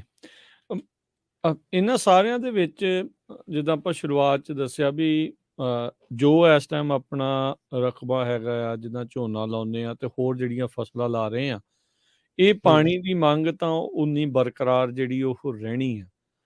ਆਪਾਂ ਫਸਲੀ ਜਿਹੜਾ ਆ ਇਹ ਚੱਕਰ ਬਦਲਾਅ ਜਿਹੜਾ ਆ ਉਹ ਦੇਖਿਆ, ਕੁਛ ਦਹਾਕੇ ਆਪਾਂ ਪਿੱਛੇ ਚਲੇ ਜਾਈਏ ਤਾਂ ਉੱਥੇ ਜਾ ਕੇ ਇਹ ਜਿਹੜਾ ਮੇਨ ਬਦਲਾਵ ਜਿਹੜਾ ਉਹ ਆਪਾਂ ਨੂੰ ਆਇਆ ਆ, ਉਹਦੇ ਕਰਕੇ ਪਾਣੀ ਲਗਾਤਾਰ ਉਹਦੀ ਵਰਤੋਂ ਵੀ ਵਧੀ, ਮੰਗ ਵੀ ਜਿਹੜੀ ਉਹ ਵਧੀ, ਤੇ ਫਿਰ ਧਰਤੀ ਹੇਠਲਾ ਪਾਣੀ ਕੱਢਣਾ ਸ਼ੁਰੂ ਕੀਤਾ, ਜਿਹਦੇ ਕਰਕੇ ਆਪਾਂ ਜਿਹੜੇ ਪੱਤਣ ਆ ਉਹ ਹੌਲੀ ਹੌਲੀ ਖਾਲੀ ਕਰਦੇ ਗਏ ਆ।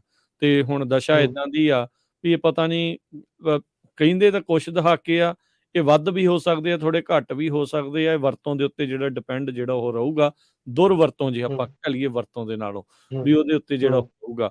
ਇਹ ਫਸਲੀ ਚੱਕਰ ਦੇ ਬਦਲਾਵ ਨੂੰ ਉੱਥੇ ਦੇ ਲੋਕ, ਆਪਣੇ ਪੰਜਾਬ ਦੇ ਲੋਕ ਆ, ਉਹ ਕਿਸ ਹਿਸਾਬ ਦੇ ਨਾਲ ਦੇਖਦੇ ਆ, ਇਹਦੇ ਵਿੱਚ ਕੋਈ ਸ਼ੱਕ ਨਹੀਂ ਆ ਵੀ ਉਹਦੇ ਆਉਣ ਦੇ ਨਾਲ ਬਹੁਤ ਸਾਰੇ ਕਿਸਾਨਾਂ ਨੂੰ ਸੋਹਣੀ ਜਿਹੜੀ ਇਨਕਮ ਹੋਣੀ ਵੀ ਜਿਹੜੀ ਸ਼ੁਰੂ ਹੋਈ ਆ, MSP ਵੀ ਜਿਹੜੀ ਉਹ ਮਿਲਣੀ ਆ, ਉਹ ਉਸ ਚੱਕਰ ਚੋਂ ਨਿਕਲ ਨਹੀਂ ਪਾ ਰਹੇ। ਇਹਦੇ ਪਿੱਛੇ ਆਪਾਂ ਕੀ ਦੇਖਦੇ ਹਾਂ? ਇਹਦੇ ਪਿੱਛੇ ਨਾ ਜੀ ਹਾਲਾਂਕਿ ਪਿਛਲੇ ਸਮੇਂ ਦੇ ਵਿੱਚ ਲੋਕ ਜਾਗਰੂਕ ਹੋਏ ਨੇ, ਇਸ ਵਾਰ ਦਾ ਡਾਟਾ ਅਜੇ ਆਉਣਾ ਬਾਕੀ ਹੈ। ਪਿਛਲੇ ਸਾਲ ਜਿਹੜਾ ਹੈਗਾ ਨਾ, ਪਿਛਲੇ ਸਾਲ ਜਿਹੜਾ ਇਸ ਵਾਰ ਤਾਂ ਇਹ ਝੋਨਾ ਬੀਜਿਆ ਜਾਣਾ, ਪਿਛਲੇ ਸਾਲ 1 ਲੱਖ ਹੈਕਟੇਅਰ ਝੋਨਾ ਘੱਟ ਬੀਜਿਆ ਗਿਆ, ਸਰਕਾਰੀ ਅੰਕੜਾ ਕਹਿੰਦਾ ਹੈ। ਠੀਕ ਹੈ। ਇੱਕ ਇਹ ਵੀ ਹੈ ਕਿ ਲੋਕ ਸਾਡੇ ਸਮੇਂ ਦੇ ਨਾਲ ਜਾਗਰੂਕ ਹੋ ਰਹੇ ਆ। ਹੂੰ ਦੂਜੀ ਗੱਲ ਹੈ ਕਿ ਜੇਕਰ ਅਲਟਰਨੇਟ ਲੋਕ ਨਹੀਂ ਯੂਜ਼ ਕਰ ਰਹੇ, ਉਹਦੀਆਂ ਦੋ ਹੀ ਸਮੱਸਿਆਵਾਂ ਨੇ। ਇੱਕ ਤਾਂ ਇਹੀ ਕਿ ਸਾਡੇ ਜਿਹੜੇ ਲੋਕ ਨੇ ਉਹ ਵੀ ਸ਼ੌਕ ਭਾਲਦੇ ਨੇ, ਅਸੀਂ ਭਾਵੇਂ ਮੰਨੀਏ ਇਸ ਚੀਜ਼ ਨੂੰ ਜਾਂ ਨਾ ਮੰਨੀਏ। ਪਿੰਡਾਂ 'ਚ ਜਦੋਂ ਵਿਚਰਦੇ ਆ, ਥਾਵਾਂ 'ਚ ਪਿੰਡਾਂ 'ਚ ਰਹਿਣ ਵਾਲੇ ਵਿਚਰਦੇ ਆ, ਤਾਂ 1-2 ਮਹੀਨੇ ਉੱਥੇ ਟਿਕਾ ਕੇ ਕਰਨਾ ਪੈਂਦਾ, ਅਦਰਵਾਈਜ਼ ਤੁਹਾਨੂੰ ਸਾਰੀ ਦਿਹਾੜੀ ਉੱਤੇ ਰਹਿਣਾ ਪੈਂਦਾ ਜੇਕਰ ਤੁਸੀਂ ਸਬਜ਼ੀ ਬੀਜਦੇ ਹੋ ਜਾਂ ਕੋਈ ਹੋਰ ਫਸਲ ਬੀਜਦੇ ਹੋ। ਦੂਸਰਾ ਇੱਕ ਉਹਨਾਂ ਦੀ ਆਪਣੀ ਸਮੱਸਿਆ ਵੀ ਹੈ। ਜਿਵੇਂ ਮੈਂ ਗੱਲ ਕਰਦਾ ਆ ਮੇਰੇ ਪਿੰਡਾਂ ਦੇ ਕਿਸਾਨਾਂ ਦੇ ਨਾਲ, ਤਾਂ ਉਹ ਕਹਿੰਦੇ ਨੇ ਕਿ ਠੀਕ ਹੈ, ਜੇ ਤੂੰ ਮੈਨੂੰ ਫੁੱਲਾਂ ਦਾ ਰੇਟ ਦਵਾ ਦੇਗਾ ਜਾਂ ਜੇ ਤੂੰ ਇਸ ਚੀਜ਼ ਦੀ ਜ਼ਿੰਮੇਵਾਰੀ ਲੈਣਾ ਹੈ ਕਿ ਤੁਸੀਂ ਸਬਜ਼ੀਆਂ ਦਾ ਰੇਟ ਜਿਹੜਾ ਹੈਗਾ ਸਾਨੂੰ ਦਵਾ ਦਿਓਗੇ, ਤਾਂ ਅਸੀਂ ਉਧਰ ਨੂੰ ਤੁਰ ਪੈਂਦੇ ਆ। ਤਾਂ ਉਹ ਅਗੇਨ ਜਿਹੜੀ ਵੱਡੀ ਜ਼ਿੰਮੇਵਾਰੀ ਹੈਗੀ ਆ, ਉਹ ਸਰਕਾਰਾਂ ਦੀ ਬਣਦੀ ਹੈ ਜਾਂ ਸਾਡੇ ਸਮਾਜ ਨੂੰ ਉਹਨਾਂ ਦੇ ਉੱਤੇ ਪ੍ਰੈਸ਼ਰ ਜਿਹੜਾ ਹੈਗਾ ਉਹ ਸਮੇਂ ਦੇ ਨਾਲ ਬਣਾਉਣਾ ਪਊਗਾ। ਇਹੀ ਇੱਕ ਵੱਡਾ ਕਾਰਨ ਹੈ, ਕਿਉਂਕਿ ਅੰਤ ਨੂੰ ਰੋਟੀ ਤੇ ਕਿਸਾਨ ਨੇ ਵੀ ਖਾਣੀ ਹੈ। ਜੇਕਰ ਉਹਨੂੰ ਉਹਦੀਆਂ ਉਪਜਾਂ ਤੋਂ ਬੈਨੀਫਿਟ ਨਹੀਂ ਹੋਊਗਾ, ਉਹਨੂੰ ਗੁਜ਼ਾਰੇ ਜੋਗਾ ਉਹਦੇ ਤੋਂ ਪੈਸਾ ਨਹੀਂ ਬਣੂਗਾ, ਤਾਂ ਉਹ ਆਫਟਰ ਆਲ ਉਹ ਝੋਨੇ ਵੱਲ ਨੂੰ ਆਊਗਾ ਜਾਂ ਜਿਹੜੀਆਂ ਚੀਜ਼ਾਂ ਉਹਨੂੰ ਇੱਕ ਹਾਲਾਂਕਿ ਉਹਦੇ ਪਿੱਛੇ ਸਰਕਾਰ ਦੇ ਆਪਣੇ ਰਾਜਸੀ ਕਾਰਨ ਨੇ। ਜਿਹੜਾ ਕਿਸਾਨ ਮੋਰਚਾ ਲੱਗਿਆ ਸੀ ਉਹਦੇ 'ਚ ਇਸ ਤੋਂ ਬਦਲਣ ਦੀ ਗੱਲ ਵੀ ਇਸੇ ਕਰਕੇ ਹੋਈ ਸੀ। ਇਹ ਜਾਣਕਾਰੀ ਵੀ ਦੱਸਦੀ ਹੈ ਕਿ ਪੰਜਾਬ ਹੀ ਇਕਲੌਤਾ ਸੂਬਾ ਸੀ, ਜਾਂ ਪੰਜਾਬ ਹਰਿਆਣੇ ਦੇ ਵਿੱਚ ਹੀ 1-2 ਸੂਬਿਆਂ ਦੇ ਵਿੱਚ MSP ਦਿੱਤੀ ਜਾਂਦੀ ਸੀ ਕਣਕ ਝੋਨੇ ਦੇ ਉੱਤੇ ਵੀ, ਉਹ ਹੋਰਾਂ ਦੇ ਵਿੱਚ ਨਹੀਂ ਸੀਗੀ, ਹਨਾ। ਤਾਂ ਕਿਸਾਨ ਇਸ ਕਰਕੇ ਬੀਜ ਰਿਹਾ ਹੈਗਾ ਕਿ ਉਹਨੂੰ ਇੱਕ ਮਿੱਥੀ ਆਮਦਨ ਜਿਹੜੀ ਉਹ ਮਿਲ ਜਾਣੀ ਆ। ਆਏ ਸਾਲ ਉਹਦੇ ਵਿੱਚ ਪ੍ਰਤੀ ਕੁਇੰਟਲ 20, 30, 40, 50 ਰੁਪਏ ਦਾ ਵਾਧਾ ਵੀ ਹੋ ਜਾਣਾ ਹੈ। ਹੁਣ ਉਹਨੂੰ ਇਸ ਚੀਜ਼ ਦਾ ਕੋਈ ਯਕੀਨ ਨਹੀਂ ਹੈਗਾ ਕਿ ਜੇ ਮੈਂ ਮੂੰਗੀ ਬੀਜੂੰਗਾ, ਜੇ ਮੈਂ ਮੱਕੀ ਬੀਜੂੰਗਾ ਜਾਂ ਜੇ ਮੈਂ ਕੁਝ ਹੋਰ ਬੀਜੂੰਗਾ, ਉਹਦੇ 'ਚ ਪਤਾ ਨਹੀਂ ਅਗਲੇ ਸਾਲ ਕੋਈ ਵਾਧਾ ਹੋਣਾ ਆ, ਪਤਾ ਨਹੀਂ ਕਿੰਨੇ ਘਾਟੇ 'ਚ ਵੇਚਣੀ ਪੈਣੀ ਹੈ, ਵੀ ਇਹ ਨਾ ਹੋਵੇ ਮੇਰੇ ਜਿਹੜੇ ਘਾਟੇ ਆ ਉਹ ਵੀ ਨਾ ਪੂਰੇ ਹੋਣ। ਪੰਜਾਬ ਦੇ ਵਿੱਚ ਜਿਹੜੀ ਹੈ ਨਾ, ਖਾਸ ਕਰਕੇ ਖੇਤੀ ਪ੍ਰੋਸੈਸਿੰਗ ਇੰਡਸਟਰੀ ਦੀ ਲੋੜ ਆ ਜੀ। ਜਿੰਨਾ ਜ਼ੋਰ ਸਰਕਾਰਾਂ ਦਾ ਲੱਗਿਆ ਪਿਆ ਕੈਮੀਕਲ ਇੰਡਸਟਰੀ ਤੇ, ਜਾਂ ਕਹਿ ਲਓ ਕਿ ਜਿਵੇਂ ਪਿਛਲੇ ਸਮੇਂ ਦੇ ਵਿੱਚ ਪੰਜਾਬ ਨੇ ਮੋਰਚਾ ਲਾਇਆ, ਹੁਣ ਮੱਤੇ ਵਾਲਾ ਮੋਰਚਾ ਲਾਉਣਾ ਪਿਆ। ਹਾਲਾਂਕਿ ਸੁਹਿਰਦਤਾ ਇੰਨੀ ਕੁ ਅਕਲ ਸਰਕਾਰਾਂ ਨੂੰ, ਪ੍ਰਸ਼ਾਸਨ ਨੂੰ ਚਾਹੀਦੀ ਆ। ਜ਼ਿੰਮੇਵਾਰ ਕਹੀਆਂ ਜਾਣ ਵਾਲੀਆਂ ਸਰਕਾਰਾਂ ਵੀ, ਜਾਂ ਜ਼ਿੰਮੇਵਾਰ ਕਹੇ ਜਾਂਦੇ, ਜ਼ਿੰਮੇਵਾਰ ਹੋਣ ਦੇ ਦਾਅਵੇ ਕਰਨ ਵਾਲੇ ਜਿਹੜੇ ਲੋਕ ਨੇ, ਉਹ ਵੀ ਸਰਕਾਰਾਂ ਦੇ ਵਿੱਚ ਬੈਠ ਕੇ ਜਿਹੜੇ ਨੇ ਉਹ ਕਾਰਪੋਰੇਟ ਦੇ ਹੱਕ ਦੇ ਵਿੱਚ ਭੁਗਤੇ। ਇਹ ਲੋਕ ਤਗੜੇ ਸੀ ਕਿ ਉਹਨਾਂ ਨੇ ਮੱਤੇਵਾੜਾ ਪ੍ਰੋਜੈਕਟ ਰੱਦ ਕਰਾਇਆ। ਮੱਤੇਵਾੜਾ ਜਿਹੜਾ ਪ੍ਰੋਜੈਕਟ ਅਦਰਵਾਈਜ਼ ਉਹਨੇ ਪਾਣੀਆਂ ਨੂੰ ਪਲੀਟ ਕਰਨਾ ਸੀ ਮੁਕੰਮਲ ਤੌਰ ਤੇ। ਇਸੇ ਤਰ੍ਹਾਂ ਹੁਣ ਉਹ ਉੱਥੇ ਜ਼ੋਰ ਹੈਗਾ ਉਹ ਟੈਕਸਟਾਈਲ ਪਾਰਕ ਦਾ ਸੀ, ਮੱਤੇਵਾੜਾ ਪ੍ਰੋਜੈਕਟ ਸਾਰਾ। ਇਸੇ ਤਰ੍ਹਾਂ ਹੁਣ ਜੀਰੇ ਧਰਨਾ ਲੱਗਿਆ ਆ ਪਿੱਛੇ ਜੇ। ਅੱਛਾ, ਮੱਤੇਵਾੜਾ ਜਿਹੜਾ ਪ੍ਰੋਜੈਕਟ ਆ, ਮੱਤੇਵਾੜਿਓਂ ਤੁਰਿਆ, ਜਦੋਂ ਮੱਤੇਵਾੜਿਓਂ ਕੈਂਸਲ ਕੀਤਾ, ਉਹਨੂੰ ਅੰਮ੍ਰਿਤਸਰ ਦਾ ਪ੍ਰਪੋਜ਼ਲ ਆ ਗਿਆ, ਫਿਰ ਗੁਰਦਾਸਪੁਰ ਦਾ ਆ ਗਿਆ, ਫਿਰ ਬਠਿੰਡੇ ਦਾ, ਫਿਰ ਫਰੀਦਕੋਟ ਦਾ, ਫਿਰ ਚਮਕੌਰ ਸਾਹਿਬ ਦਾ। ਤਾਂ ਸਰਕਾਰੀ ਬੇਸ਼ਰਮੀ ਦਾ ਰੂਟ ਦੇਖੋ ਤੁਸੀਂ ਕਿੱਡਾ ਲੰਮਾ ਆ। ਬਾਅਦ ਦੇ ਵਿੱਚ ਜਦੋਂ ਨਹੀਂ ਕਿਤੇ ਪੇਸ਼ ਚੱਲਦੀ, ਤਾਂ ਤੁਸੀਂ ਕੇਂਦਰ ਨੂੰ ਲਿਖ ਕੇ ਦਿੰਦੇ ਹੋ ਕਿ ਨਹੀਂ, ਅਸੀਂ ਜ਼ਮੀਨ ਦਾ ਜਿਹੜਾ ਪ੍ਰਬੰਧ ਉਹ ਨਹੀਂ ਕਰ ਸਕੇ। ਲੇਕਿਨ ਕੁਝ ਸਮਾਂ ਪਹਿਲਾਂ ਅਮਨ ਅਰੋੜਾ, ਮੈਂ ਨਾਮ ਵੀ ਜ਼ਿਕਰ ਲੈ ਲਵਾਂ ਤਾਂ ਉਹਦੇ 'ਚ ਕੋਈ ਅਤਕਥਨੀ ਨਹੀਂ ਹੈਗੀ ਜੀ, ਉਹਨਾਂ ਦਾ ਬਿਆਨ ਆਉਂਦਾ ਕਿ ਪੰਜਾਬ ਦੇ ਵਿੱਚ ਜਿਹੜਾ ਕੱਪੜਾ ਉਦਯੋਗ ਤੇ ਐਪਰਲ ਦੇ ਲਈ ਇੱਕ ਬੜਾ ਵੱਡਾ ਸਕੋਪ ਆ, ਪਰ ਉਦੋਂ ਕਿਤੇ ਵੱਡਾ ਸਕੋਪ ਜਿਹੜਾ ਹੈ ਉਹ ਪੰਜਾਬ ਦੇ ਵਿੱਚ ਖੇਤੀ ਦੀ ਪ੍ਰੋਸੈਸਿੰਗ ਦੇ ਲਈ ਹੈ। ਤੁਸੀਂ ਫਾਰਮਰਸ ਨੂੰ, ਸਮਾਲ ਸਕੇਲ ਇੰਡਸਟਰੀ ਨੂੰ ਪ੍ਰਮੋਟ ਕਰ ਦਿਓ ਜਿਹੜੀ ਖੇਤੀ ਦੀ ਪ੍ਰੋਸੈਸਿੰਗ ਹੈਗੀ ਹੈ। ਅੰਤ ਨੂੰ ਤਾਂ ਜੇਕਰ ਸਾਡੀਆਂ ਉਪਜਾਂ ਦਾ ਸਾਨੂੰ ਸਹੀ ਮੁੱਲ ਤਾਂ ਮਿਲੂਗਾ ਜੇ ਇੱਥੇ ਖੇਤੀ ਪ੍ਰੋਸੈਸਿੰਗ ਇੰਡਸਟਰੀ ਹੋਊਗੀ। ਫਾਰਮ ਪ੍ਰੋਸੈਸਿੰਗ ਦੇ ਉੱਪਰ ਜਿਹੜਾ ਹੈਗਾ ਉਹ ਕਿਤੇ ਨਾ ਕਿਤੇ ਜ਼ੋਰ ਜਿਹੜਾ ਦੇਣਾ ਬਣਦਾ ਆ। ਨਹੀਂ ਬਿਲਕੁਲ। ਮੈਂ ਦੇਖ ਰਿਹਾ ਸੀਗਾ ਵੀ ਤੇਲੰਗਾਨਾ ਵਰਗੇ ਸੂਬੇ ਨੇ ਵੀ ਜਿਹੜੀ ਝੋਨੇ ਦੀ ਬਿਜਾਈ ਹੇਠ ਜਿਹੜਾ ਰਕਬਾ ਆ ਉਹ ਘਟਾਉਣ ਦੀ ਗੱਲ ਕੀਤੀ ਆ। ਆਪਣੇ ਕਿਸਾਨਾਂ ਨੂੰ ਕਹਿ ਰਹੇ ਆ ਵੀ ਭਾਈ ਉਹਦੀ ਥਾਂ ਤੇ ਕੁਝ ਹੋਰ ਜਿਹੜਾ ਉਹ ਲਾਓ। ਕੀ ਜਿਹੜੀਆਂ ਇੱਥੇ ਦੀਆਂ ਕੇਂਦਰ ਦੀਆਂ ਕਹਿ ਲਓ ਜਾਂ ਪੰਜਾਬ ਦੀਆਂ ਜਿਹੜੀਆਂ, ਕਿਉਂਕਿ ਖੇਤੀ ਤਾਂ ਸਟੇਟ ਸਬਜੈਕਟ ਆ, ਸੋ ਇਹ ਪੰਜਾਬ ਦੀ ਸਰਕਾਰ ਹਮ, ਇਦਾਂ ਦਾ ਕੋਈ ਉਹਦੀ ਥਾਂ ਤੇ ਵਿਕਲਪ ਦੇ ਰਹੀ ਹੈ? ਦੇਖੋ, ਇਸ ਵਾਰ ਇਹ ਕਿਹਾ ਗਿਆ ਸੀਗਾ ਕਿ ਅਸੀਂ ਜਿਹੜੀਆਂ ਕੁਝ ਫਸਲਾਂ ਦੇ ਉੱਤੇ MSP ਦੇਵਾਂਗੇ। ਹਾਲਾਂਕਿ ਸ਼ੁਰੂਆਤੀ ਤੌਰ ਤੇ ਕਿਹਾ ਗਿਆ ਸੀਗਾ ਕਿ ਅਸੀਂ ਸਾਰੀਆਂ ਫਸਲਾਂ ਤੇ ਦੇਵਾਂਗੇ, ਫਿਰ ਅਸੀਂ ਮੂੰਗੀ ਦੇ ਸਾਰੇ ਜਿਹੜੇ ਕਿਸਾਨ ਹੈਗੇ ਨੇ ਉਹਨਾਂ ਨੂੰ ਦੇਵਾਂਗੇ, ਲੇਕਿਨ ਸਾਰਿਆਂ ਨੂੰ ਕਵਰ ਨਹੀਂ ਕੀਤਾ ਗਿਆ, ਕੇਵਲ ਕੁਝ ਫੀਸਦ ਨੂੰ। ਹੂੰ ਸ਼ਾਇਦ ਉਹ 1 ਡਿਜਿਟ ਹੀ ਹੈ, ਮੈਨੂੰ ਐਗਜ਼ੈਕਟ ਇਸ ਵੇਲੇ ਉਸਦਾ ਧਿਆਨ ਨਹੀਂ ਹੈ, ਲੇਕਿਨ ਇਹਨਾਂ ਜ਼ਰੂਰ ਹੈ ਕਿ ਉਹ 1 ਡਿਜਿਟ ਹੀ ਹੈ ਜਿਹੜੀ ਵੈਲਿਊ ਹੈ, ਮਤਲਬ 10% ਤੋਂ ਵੀ ਘੱਟ ਨੂੰ ਕਵਰ ਕੀਤਾ ਗਿਆ ਹੈਗਾ ਇਸ ਵਾਰ। ਠੀਕ ਹੈ, ਦਾਅਵੇ ਜਿਹੜੇ ਨੇ ਉਹ ਵੱਡੇ ਹੋ ਸਕਦੇ ਨੇ। ਹਾਲਾਂਕਿ ਹਰਿਆਣੇ ਨੇ ਇਸ ਚੀਜ਼ ਦੇ ਉੱਤੇ ਐਕਸ਼ਨ ਲੈ ਲਿਆ ਕਿ ਝੋਨੇ ਦੀ ਉਪਜ ਜਿਹੜੀ ਆ ਉਹ ਤੁਹਾਨੂੰ ਘਟਾਉਣੀ ਪਊਗੀ, ਅਦਰਵਾਈਜ਼ ਤੁਹਾਨੂੰ ਪੇਮੈਂਟ ਨਹੀਂ ਹੋਊਗੀ, ਜਾਂ ਅਦਰਵਾਈਜ਼ ਪੇਮੈਂਟ ਦੇ ਵਿੱਚ ਅਸੀਂ ਜਿਹੜੀਆਂ ਨੇ ਉਹ ਕਟੌਤੀ ਕਰਾਂਗੇ। ਹਰਿਆਣੇ ਨੇ ਪਿਛਲੇ ਸਾਲ ਮੈਨੂੰ ਉਹਦਾ ਲਾਲ ਖੱਟੜ ਹੋਣਾ ਨੇ ਉਹਦੇ ਉੱਤੇ ਐਕਟ ਕੀਤਾ ਹੈ, ਲੇਕਿਨ ਪੰਜਾਬ ਦੇ ਵਿੱਚ ਇਹਦੇ ਤੇ ਅਜੇ ਤੱਕ ਖਾਸ ਕਰਕੇ ਪਰ ਇਹ ਵੀ ਹੈ ਕਿ ਜੇਕਰ ਤੁਸੀਂ ਝੋਨੇ ਨੂੰ ਕੰਟਰੋਲ ਕਰਨਾ ਤਾਂ ਤੁਹਾਨੂੰ ਅਲਟਰਨੇਟ ਦੇਣੇ ਪੈਣਗੇ। ਠੀਕ ਹੈ, ਹਰਿਆਣੇ ਨੇ ਉਹ ਕਟੌਤੀ ਦੀ ਗੱਲ ਕੀਤੀ ਆ। ਜੇ ਕੱਲ ਨੂੰ ਪੰਜਾਬ ਨੇ ਕਰਨੀ ਆ ਤਾਂ ਪੰਜਾਬ ਨੂੰ ਨਾਲ ਦੀ ਨਾਲ ਅਲਟਰਨੇਟ ਦੇਖ ਕੇ ਜਿਹੜੀ ਆ ਉਹ ਗੱਲ ਕਰਨੀ ਪਊਗੀ ਕਿ ਅਲਟਰਨੇਟ ਕੀ ਹੈਗੇ ਨੇ ਪੰਜਾਬ ਦੇ ਕੋਲ। ਜੀ ਇੱਥੇ ਸੁਖਜੀਤ ਸਿੰਘ ਜੀ ਨਾਲ ਲੋਕਾਂ ਦੀ ਵੀ ਆਉਂਦੀ ਆ, ਜਦੋਂ ਆਪਾਂ ਨੂੰ ਪਤਾ ਹੈ ਵੀ ਪਾਣੀ ਦੀ ਸਮੱਸਿਆ ਇੰਨੀ ਜ਼ਿਆਦਾ ਗੰਭੀਰ ਆ, ਆਪਾਂ ਕਿੰਨੇ ਕੁ ਸਾਲ ਜਿਹੜੀ ਉਹ ਕਮਾਈ ਕਰਕੇ ਜਿਹੜੇ ਜੀ ਲਵਾਂਗੇ, ਬਾਅਦ ਦੇ ਵਿੱਚ ਤੇ ਫਿਰ ਆਪਣੇ ਕੋਲ ਕੁਝ ਬਚਣਾ ਵੀ ਨਹੀਂ ਆ। ਲੋਕਾਂ ਨੂੰ ਆਪ ਵੀ ਇਸ ਦੇ ਪ੍ਰਤੀ ਸੁਹਿਰਦ ਹੋਣ ਦੀ ਜ਼ਰੂਰਤ ਆ।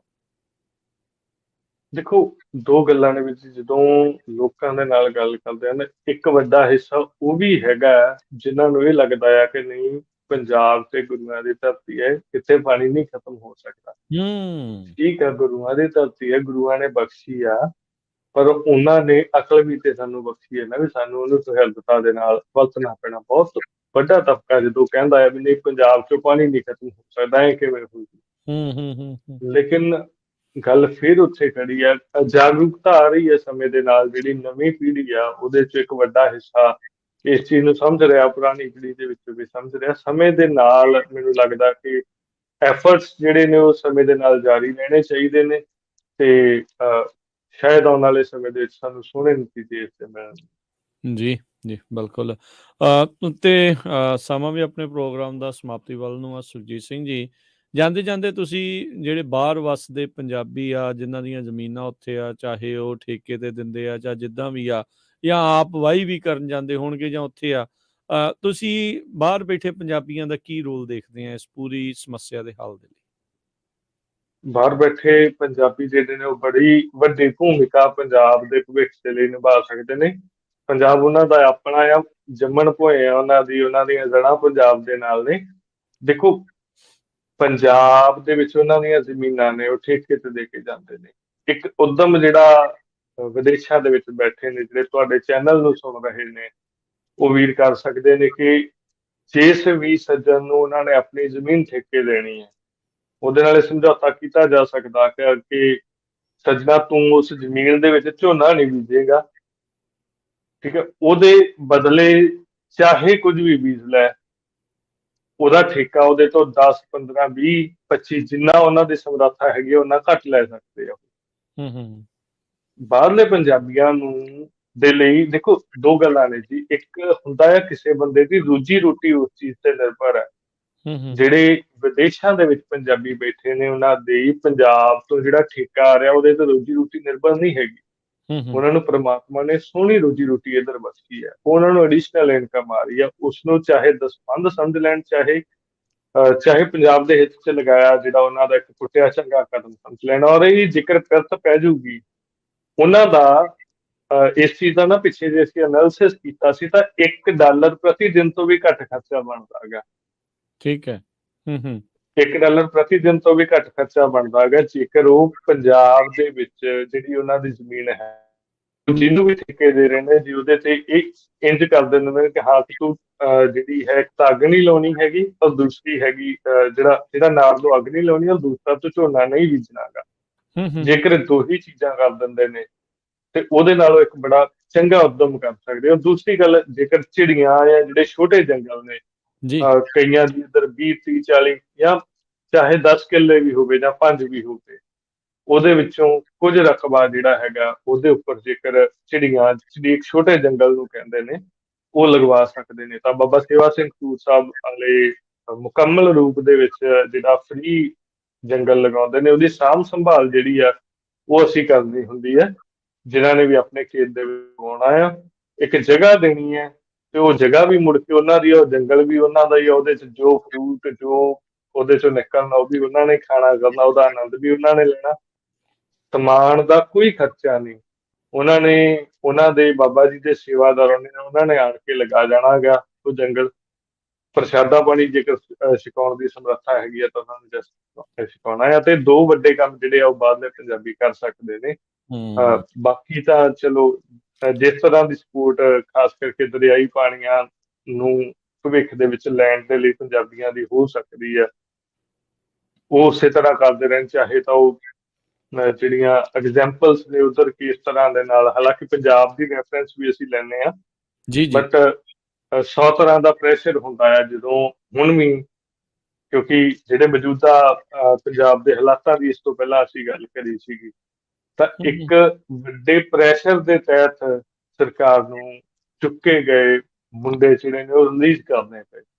ਅੰਤਰਰਾਸ਼ਟਰੀ ਪੱਧਰ ਤੇ ਪ੍ਰੈਸ਼ਰ ਬਣਿਆ, ਤਾਂ ਸਮੇਂ-ਸਮੇਂ ਤੇ ਉਹ ਪ੍ਰੈਸ਼ਰ ਬਿਲਡਅਪ ਕਰਨ ਦੇ ਲਈ ਵੀ ਯੋਜਨਾਬੰਦੀ ਜਿਹੜੀ ਉਹ ਕਰ ਲੈਣੀ ਚਾਹੀਦੀ ਹੈ। ਪਰ ਉਹ ਇੱਕ ਲੰਮੇਰੀ ਜਿਹੜਾ ਪ੍ਰੋਸੈਸ ਹੈਗਾ, ਲੰਮਾ ਪ੍ਰੋਸੈਸ ਹੈਗਾ, ਇਮੀਡੀਏਟਲੀ ਜਿਹੜਾ ਹੋ ਸਕਦਾ। ਹੁਣੇ ਕੁਝ ਸਮੇਂ ਬਾਅਦ ਝੋਨੇ ਸ਼ੁਰੂ ਹੋਣੇ ਨੇ, ਇੱਕ ਤਾਂ ਝੋਨਿਆਂ ਨੂੰ ਕੰਟਰੋਲ ਕਰਵਾਇਆ ਜਾ ਸਕਦਾ, ਔਰ ਦੂਸਰਾ ਜਿਹੜਾ ਹੈਗਾ ਉਹ ਚਿੜੀਆਂ ਦੇ ਉੱਪਰ ਕੰਮ ਕੀਤਾ ਜਾ ਸਕਦਾ ਹੈ, ਕਿਉਂਕਿ ਚਿੜੀਆਂ ਦਾ ਵੀ ਜਿਹੜਾ ਸਮਾਂ ਉਹ ਵੀ ਅੱਗੇ ਆਉਣ ਵਾਲਾ ਆ। ਜੀ ਬਿਲਕੁਲ, ਜਦੋਂ ਬਰਸਾਤ ਜੀ ਹੋਣੀ ਆ, ਸੋ ਜਿਹੜੇ ਰੁੱਖਾਂ ਨੂੰ ਪਾਣੀ ਦੀ ਜਦੋਂ ਸ਼ੁਰੂਆਤੀ ਦੌਰ ਦੇ ਵਿੱਚ ਲੋੜ ਹੁੰਦੀ ਹੈ ਤਾਂ ਵਧੀਆ ਸਮਾਂ ਹੁੰਦਾ ਹੈ, ਜੇ ਇਦਾਂ ਸੋਚ ਰਹੇ ਆ। ਹਾਂਜੀ ਬਿਲਕੁਲ, ਹਾਂਜੀ ਇੱਥੇ ਬੈਠੇ, ਬਾਹਰ ਬੈਠੇ, ਉੱਥੇ ਬੈਠੇ, ਜਿਹੜੇ ਵੀ ਸੁਹਿਰਦ ਨੇ, ਜਿਹੜੇ ਇਸ ਚੀਜ਼ ਨੂੰ ਸਮਝਦੇ ਨੇ ਵੀ ਭਾਈ ਜੇ ਪੰਜਾਬ ਦਾ ਪਾਣੀ ਬਚਿਆ ਰਿਹਾ, ਚਾਹੇ ਉਹ ਆਪਾਂ ਦਰਿਆਈ ਦੀ ਗੱਲ ਕਰਦੇ ਤੇ ਚਾਹੇ ਧਰਤੀ ਹੇਠਲੇ ਦੀ ਗੱਲ ਕਰਦੇ ਆ, ਤਾਂ ਪੰਜਾਬ ਇੱਕ ਖੁਸ਼ਹਾਲ ਸੂਬਾ ਜਿਹੜਾ ਉਹ ਰਹੇਗਾ। ਜਿੱਦਣ ਇੱਥੇ ਹਾਲਾਤ ਮਾੜੇ ਹੋਏ, ਜਿੱਦਾਂ ਪਾਣੀ ਓਵਰ ਐਕਸਪਲੋਇਟ ਹੋ ਰਿਹਾ ਆ, ਆਪਾਂ ਅੱਜ ਕਾਰਨਾਂ ਦੇ ਉੱਤੇ ਗੱਲ ਕੀਤੀ ਹੈ ਵੀ ਕੀ ਜਿਹੜੇ ਕਾਰਨ ਇਸ ਦੇ ਵਿੱਚ ਰਹੇ ਆ, ਤੇ ਜੇ ਆਪਾਂ ਸਮੇਂ ਰਹਿੰਦੇ ਨਹੀਂ ਇਸ ਦੇ ਵਿੱਚ ਸੁਹਿਰਦਤਾ ਨਾਲ ਕੰਮ ਕੀਤਾ ਤਾਂ ਕੰਮ ਕਾਫੀ ਜ਼ਿਆਦਾ ਖਰਾਬ ਹੋ ਜਾਣਾ। ਚਲੋ, ਤੁਹਾਡੇ ਵਰਗੀਆਂ ਜਥੇਬੰਦੀਆਂ, ਹੋਰ ਬਥੇਰੇ ਲੋਕ ਇਸ ਦੇ ਵਿੱਚ ਜ਼ੋਰ ਪਾਉਂਦੇ ਆ, ਆਪਾਂ ਵੀ ਆਪਣਾ ਬਣਦਾ, ਜਿੰਨੇ ਵੀ ਸੁਣ ਦੇਖ ਰਹੇ ਆ, ਵੀ ਉਹ ਯੋਗਦਾਨ ਪਾਈਏ ਤੇ ਪਾਣੀ ਦੀ ਅਹਿਮੀਅਤ ਨੂੰ ਜਿਹੜਾ ਉਹ ਸਮਝੀਏ, ਕਿੱਦਾਂ ਇਸ ਨੂੰ ਬਚਾਇਆ ਜਾ ਸਕਦਾ ਹੈ। ਇੱਕੋ ਇੱਕ ਕੁਦਰਤੀ ਸੋਮਾ ਹੈ ਪੰਜਾਬ ਕੋ, ਤੇ ਜੇ ਆਪਾਂ ਉਹ ਵੀ ਗਵਾ ਲਿਆ ਤਾਂ ਕੰਮ ਖਰਾਬ ਜਿਹੜਾ ਉਹ ਹੋ ਜਾਊਗਾ।